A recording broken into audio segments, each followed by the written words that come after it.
গীৰ গাইৰ পাছত লাগি আছে কোৰবানী দিয়া গৰুবোৰৰ পাছত কিয় নালাগে। কংগ্ৰেছে যদি গৰুক ইমানেই ভাল পায় তেন্তে মোৰ লগত একে সুৰতে কওক যে অনাগত ঈদত গৰু কোৰবানী হব নোৱাৰিব। এতিয়া কথা হৈছে যে কংগ্ৰেছে গীৰ গাইৰ পিছত নহয়, গীৰ গাই চুৰ কৰা চোৰৰ পিছতে লাগি আছে। গীৰ গাইৰ চোৰ কোন? অসমৰ জনতাই জানিব বিচাৰিছে গীৰ গাইৰ চোৰ কোন আৰু গীৰ গাইৰ চোৰক কেতিয়া জেলত ভৰোৱা হব।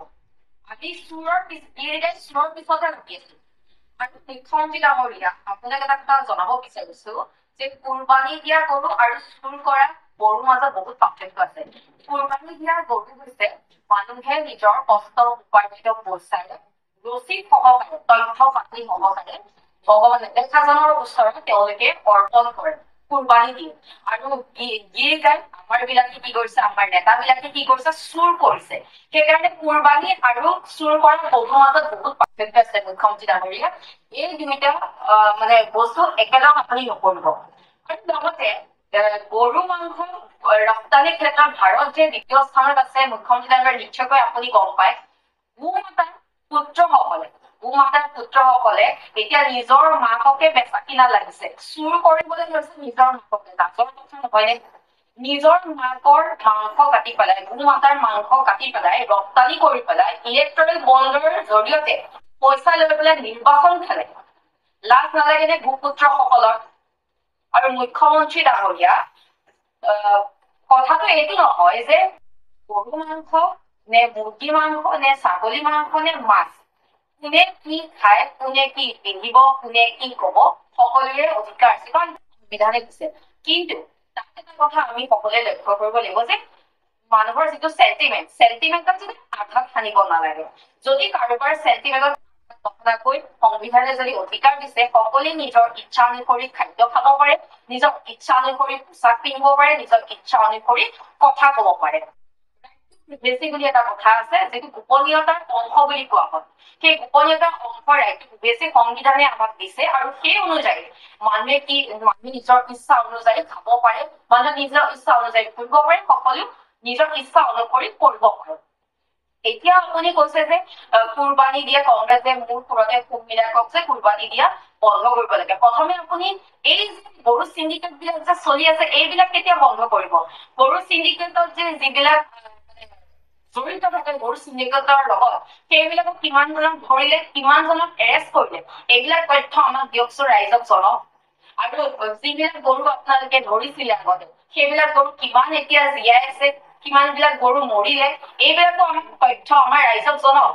লগতে আমি সংবাদ মাধ্যমত দেখিবলৈ পাইছিলো যে শ্ৰীৰামপুৰ গেটেৰে গুৱাহাটী হৈ আপোনাৰ মেঘালয়লৈ যিবিলাক অবৈধভাৱে গৰু লৈ যায়, গৰু সৰবৰাহ কৰা হয়, তাত গৰু যিবিলাক চিণ্ডিকেটৰ লগত জড়িত তেওঁলোকে 2,50,000 পৰা 3 লাখ টকালৈকৈ টকা লয়।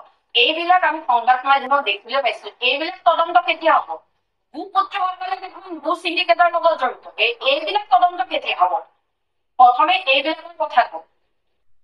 কংগ্ৰেছে কি কৰিব লাগে নালাগে সেইখিনি আমি জানো, আমাক শিকাব নালাগে। আৰু সাংবাদিকৰ যে বুকু কপি উঠা কথা যে কথা কৈছে, এতিয়া কথা হৈছে যে সাংবাদিকে নিজৰ কৰ্তব্য পালন কৰিছে, গৰু চোৰৰ তথ্য আপোনাৰ হাতত দিলে, ৰাইজক জনালে। এতিয়া আপুনি মুখ্যমন্ত্ৰী হয় যিটো আপুনি অসমৰ সাংবিধানিক পদত বহি আছে, অসমৰ মুখ্যমন্ত্ৰী, সেয়েহে আপুনিহে তদন্ত কৰিব লাগে। আপুনি গীৰ গাইৰ চোৰক ধৰি পেলাই জেলত ভৰাব লাগে। এইখিনিতো সাংবাদিকে কৰিব নোৱাৰে নহয়। সাংবাদিকে যদি মুখ্যমন্ত্ৰী কাম কৰে তেন্তে আপুনি মুখ্যমন্ত্ৰী হৈ থকাৰ কাৰণ কি? তেন্তে সাংবাদিক মুখ্যমন্ত্ৰী হব। সাংবাদিকৰ কাম কৰি আছে, খালি আপুনি ইছ্যুবিলাক ডাইভাৰ্ট নকৰিব। গীৰ গাইৰ চোৰ কোন? গীৰ গাইৰ চোৰ যোন হয় সেই চোৰক জেলত ভৰাওক, শাস্তি দিয়ক। আমি গীৰ গাই নহয়, আমি গীৰ গাইৰ চোৰৰ পিছতহে লাগি আছো। এটা কথা মনত ৰাখিব, ইছলাম ধৰ্মাৱলম্বী আপোনাৰ কুৰবানীৰ কথা উল্লেখ আছে, কিন্তু গৰু চোৰৰ কথা উল্লেখ নাই। আমাৰ মানুহে যিদৰে গৰু চুৰ কৰিছে সঁচাকৈয়ে লাজৰ কথা। আৰু আপোনালোকে কি কয়, আপোনালোকে গোমাতাৰ যিদৰে কুৰবানী দি আছে আপোনালোকে এইবিলাক চাবই নোৱাৰে। তেনেহলে আপোনালোকে গোমাতাৰ যে চেপি গাখীৰ নিজৰ নাকৰ গোমাতাৰ ৰস কেনেকে খাব পাৰিছে? সঁচাকৈ লাজৰ। নিজৰ যে গোমাতা ৰাস্তাত যে উলংগ হৈ ঘূৰি ফুৰে, লাজ নালাগে নে? আপোনালোকৰ ভূপুত্ৰসকলে লাজ অলপো নালাগে নে? সেইবিলাকক কাপোৰ পিন্ধোৱাৰ ব্যৱস্থা কৰক, এইবিলাক কৰক। যিবিলাক অবৈধ গৰু চোৰৰ লগত মানে গৰু সৰবৰাহকাৰীৰ লগত জড়িত এইবিলাক ধৰক কিমানজনক ধৰিলে, কিমানজনৰ বিৰুদ্ধে চাৰ্জশ্বিট দাখিল হল, এইবিলাক তথ্য ৰাইজক ৰাজহুৱা কৰে। ইছলাম ধৰ্মাৱলম্বী পুনৰবাৰ কৈছো মানে কুৰবানীৰ কথা উল্লেখ আছে, কিন্তু গৰু চোৰৰ কথা উল্লেখ নাই, মনত ৰাখিব। আৰু কুৰবানী আৰু গৰু চোৰ দুইটা বস্তু বেলেগ বেলেগ হয়।